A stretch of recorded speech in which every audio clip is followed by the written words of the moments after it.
Hello दोस्तों, welcome back to my channel. कैसे हैं आप सब? आई होप आप सभी अच्छे होंगे, खुश होंगे और अपनी पढ़ाई कर रहे होंगे। तो मुझे कमेंट बॉक्स में पूछा गया था कि मैं सीईटी की तैयारी कौन से यूट्यूब चैनल से करती हूँ। तो देखो, सीईटी के अंदर जीके की बात करते हैं तो जीके के अंदर अभी मैं पूरी जो एक साथ में पूरा जीके करवाया हुआ है वही क्लास से ले रही हूँ। जैसे कि वो करवाया हुआ है, बहुत से टीचरों का करवाया हुआ वैसे, पर मैं जो क्लासें देख रही हूँ वो सुभाचारण सर की देख रही हूँ और राजवीर सर की क्लासें देख रही हूँ। ठीक है। उसके बाद में ज्योग्राफी का भी आप इसी तरीके से देख सकते हैं कंटिन्यू। अगर आपके पास अपने ओल्ड नोट्स हैं तो आप उसको रिपीट कर लीजिए, उसका रिवीजन कर लीजिए। और अगर वो नहीं है तो आप इसी तरीके से अगर फुल ज्योग्राफी किसी ने करा रखी है तो वो कर लीजिए, क्योंकि वो वीडियो ऐसे कि आप 2 ढाई 3 घंटे में ख़त्म हो जाएगा और आप स्पीड में जाके करोगे तो 1 डेढ़ घंटे में ख़त्म हो जाएगा। और रोज़ आप 5 दिन लगातार इसको देखेंगे तो बहुत सी चीज़ें आपकी क्लियर हो जाएगी। उसके बाद ये हमारा जीके का पोर्शन हो गया। आर्ट एंड कल्चर एक ऐसी चीज़ है जिसे आप उसका मैं वैसे नहीं बता सकती, वो आपको याद होगा तो ही उसको तो याद करना पड़ेगा। उसकी भी क्लासेस डाल रखी है राजवीर सर ने, तो आप वो देख सकते हैं। और हिंदी प्रॉपर जो हिंदी सारी कुछ करवा रखी है। देखो, मेरे पास मेरे हिंदी के पुराने नोट्स हैं, मैं उसी से मेरे सारे क्वेश्चन करेक्ट हो जाते हैं जो भी एग्ज़ाम में देती हूँ। मेरे ओल्ड नोट्स है तो शायद आपको हिंदी में तो मुझे नहीं लगता इतनी प्रॉब्लम आएगी। देखो, इंग्लिश तो मेरी खुद की ही बैंड बजी पड़ी है। इंग्लिश मुझे आती है एवरेज लेवल की, पर फिर भी इंग्लिश में मेरे बहुत कम क्वेश्चन करेक्ट होते हैं। पैसिव वॉइस करेक्ट हो जाते हैं, एक्टिव डायरेक्ट हो जाते हैं मतलब, पर एवरेज ही रहती हूँ मैं इंग्लिश के अंदर। तो इंग्लिश का तो मैं ज़्यादा नहीं बता सकती। मैथ में भी यही कहूँगी कि अभी मैथ में तो अगर आप कुछ प्रैक्टिस करेंगे तो टाइम लगेगा उसमें। अगर आपके ओल्ड नोट्स है तो आप उसमें कर सकते हैं। मैं तो अभी कंटिन्यू क्लासें ले रही हूँ। मैं स्पेशली सीटी के लिए कोई भी सब्जेक्ट को वैसे लेके नहीं चल रही। हाँ, जीके का ज़रूर कंप्लीट कर रही हूँ सीटी के लिए, क्योंकि जीके पहले से पढ़ा हुआ है, थोड़ा सा रिविजन हो जाएगा उसका, इसीलिए। और मैथ की मैं कंटिन्यू क्लासें जैसी मेरी चल रही थी वैसी ही चल रही है। और अभी डिस्काउंट है वो टॉपिक ख़त्म हुआ है मेरा मैथ के अंदर। और उसके बाद रीजनिंग भी मैं कंटिन्यू कर रही हूँ 1 बाय 1 करके, चैप्टर के अकॉर्डिंग ही कर रही हूँ उनको भी। तो उसके अंदर अभी नॉन वर्बल जो एक्सरसाइजेज हैं उनमें आ चुकी हूँ, जिसमें दर्पण और प्रतिबिंब के अकॉर्डिंग जो आकृतियाँ बनती हैं उनको मैंने किया है। उसके बाद देखो, सीटी के अंदर तो इंडिया जीके भी आएगा। अगर आपको वो आता है तो ठीक है, अगर वो नहीं आता है तो कोई बात नहीं है। आप सबसे बेहतर होगा कि ओल्ड जो PYQ है वो कर लीजिए, ज़्यादा बेहतर होगा। अगर आपके पास अदर कोई ऑप्शंस नहीं है तो आप वो कर सकते हैं। उसमें क्या होगा कि आपको एक टॉपिक का अंदाज़ा भी हो जाएगा, कहाँ से क्वेश्चन आ रहे हैं कहाँ तक नहीं, और कुछ आपके डाउट होंगे वो क्लियर हो जाएंगे, कुछ चीज़ें आपको आने भी लगेंगी उससे, क्योंकि इससे ज़्यादा फास्टली तो और कुछ नहीं हो सकता। और उसके बाद में बात करते हैं सब्जेक्ट किसकी, हिंदी हो गया, इंग्लिश हो गया, जीके हो गया। देखो, साइंस भी मैंने कुछ टॉपिक पढ़ रखे हैं पहले से, तो मैं उनका रिवीजन ज़रूर करूँगी एग्ज़ाम से 1-2 दिन पहले। साइंस के अंदर मैंने कोशिका पढ़ रखी है, श्वसन तंत्र, उत्सर्जन तंत्र हो गया, परिसंचरण तंत्र हो गया, और विद्युत वगैरह भी मैंने पढ़ी थी, दर्पण भी मैंने पढ़ा है। तो कुछ टॉपिक्स हैं जो साइंस के मेरे क्लियर हैं, हो सकता है उनका लास्ट टाइम में रिवीजन कर लूँ मैं। सबसे जो चीज़ है जिसको मैंने हाथ नहीं लगाया और नहीं मैं लगाने वाली हूँ वो है करंट जीके।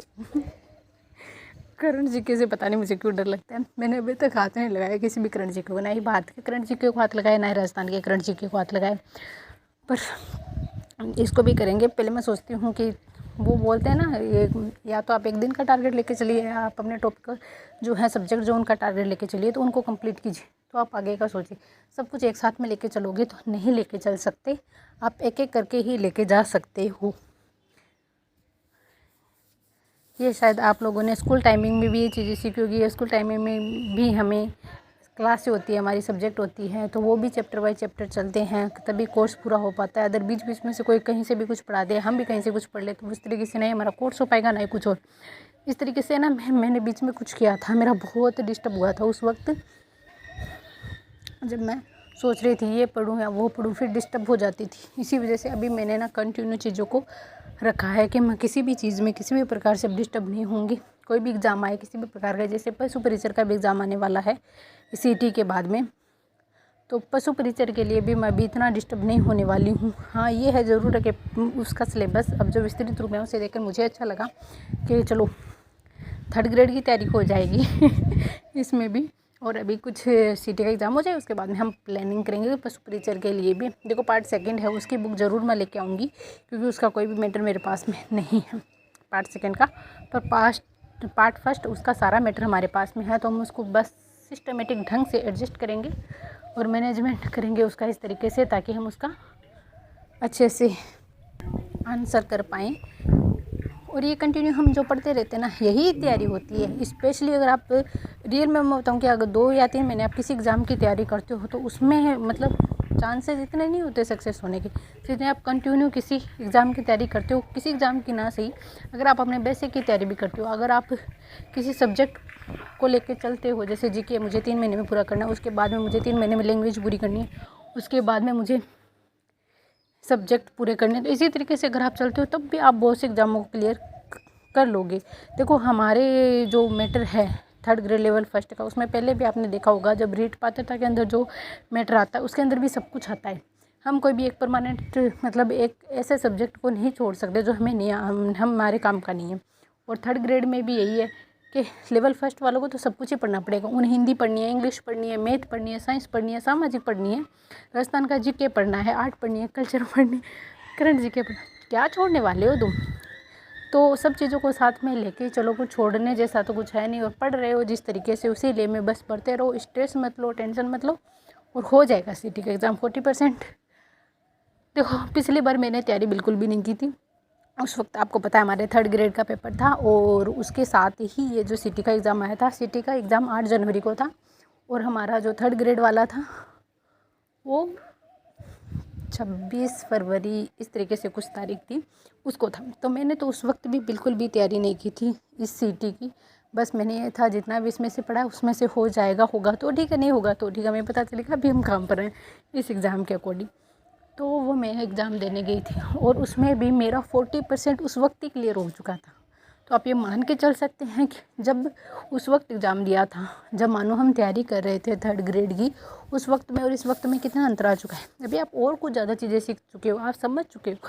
वो उस वक्त अधीनस्थ बोर्ड का पहला एग्ज़ाम था मेरा 3rd ग्रेड का, और जो सिटी मैंने दिया था मुझे तो पता भी नहीं था ये अधीनस्थ बोर्ड किस तरीके से लेवल के पेपर देते। मेरे दोस्त ज़रूर कहते थे कि ऐसा पेपर देता है, इतने % डिलीट करता है, ये करता है, वो करता है। मैं उनकी बातें सुनती थी, वो बताते थे उस अकॉर्डिंग, और अब तो मैं खुद भी वाकिफ़ हो चुकी हूँ उससे। तो इसमें डरने की कोई बात नहीं है। आप अपनी तैयारी के अकॉर्डिंग, ऐसा भी नहीं एकदम हार्ड आएगा, 40% के अकॉर्डिंग आप चलोगे तो हो जाएगा, मेरा तो ये मानना है। और फिर भी आपको लगता है, और सबसे बेहतर इंसान खुद की कमियों को और खुद के वो बोलते हैं ना गुण और अवगुण से वाकिफ़ होता है। तो आपको खुद को ज़्यादा पता होगा कि आप कहाँ पर स्ट्रॉन्ग और कहाँ पर वीक है। हाँ, अभी 15 दिन है तो आप कर सकते हैं जहाँ पे आप अपनी वीकनेस नज़र आती है। पर मैं यही कहूँगी वीकनेस से ज़्यादा आप लोग ये देखना कि कौन सा मैटर है जिसमें ज़्यादा नंबर का है और आप उस पर फोकस करना। क्योंकि हो सकता है अभी आप मान लो इंग्लिश वीक और आप इंग्लिश करने लग जाओ और इंग्लिश से एग्ज़ाम में आपसे 5 या 6 ही क्वेश्चन करेक्ट हो पाए। इसके अलावा अगर आप जीके में पढ़ें या कुछ और पढ़े जहाँ से आपके 15-20 के नंबर कवर हो जाएँ तो मुझे लगता है वो ज़्यादा बेनिफिशियल रहेगा आपके लिए। तो उस तरीके से ये सिस्टमेटिक ढंग से सोचने विचार करने का तो हम खुद को ही होगा, अदरवाइज़ हमें कोई इस तरह में गाइड ज़रूर कर सकता है। रणनीति हमारी खुद की होनी चाहिए, तभी हम सफल हो पाएंगे। तो आई होप आप लोगों को जो भी मैंने कहा वो थोड़ा बहुत समझ में आया होगा, और खुद के हिसाब से चलिए तो सब कुछ अच्छा होगा। चलिए मिलते हैं अगले वीडियो में, तब तक के लिए अपना ध्यान रखिए।